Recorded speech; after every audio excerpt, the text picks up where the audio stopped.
বানাতে চাও? কে আছো তারমিলা সাউজাতুহু, নিজের স্ত্রীকে বিধবা বানাতে চাও? ফালিয়া সুদ্দানি, বুকের পাটা থাকলে আমি উমরকে থামাও। ফালিয়া সুদ্দানি, দেখি মক্কায় কার তোমার বুকের পাটা? কে আছো মায়ের বুক খালি করতে চাও, সন্তান এতিম বানাতে চাও, স্ত্রীকে বিধবা বানাতে চাও? ফালিয়া সুদ্দানি, পারলে আমারে ঠেকাও। এই বলে উনি আল্লাহু আকবার, আল্লাহু আকবার, আল্লাহু আকবার বলে স্লোগান শুরু করে দিলেন। এক এক স্লোগানে মক্কার মরুজমিন থারথার করে কাঁপতে আরম্ভ। এই মিছিল মক্কার কেউ দেয়নি। মিছিলের আওয়াজ শুনে আবু জাহেল বাইরিস, উতবা বাইরিস, শাইবা, ওয়ালিদ ইবনে মুগিরা সব বের হইছে। কিরে, আমার এলাকায় এত বড় স্লোগান, কার এত সাহস?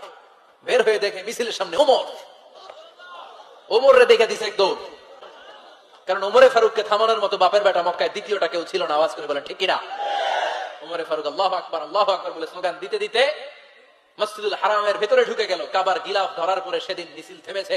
ওই আল্লাহর নামের স্লোগান সেদিন কেউ থামাতে পারে নাই, কিয়ামত পর্যন্ত কেউ থামাতে পারবে না। চিল্লায় বলো ঠিক কিনা?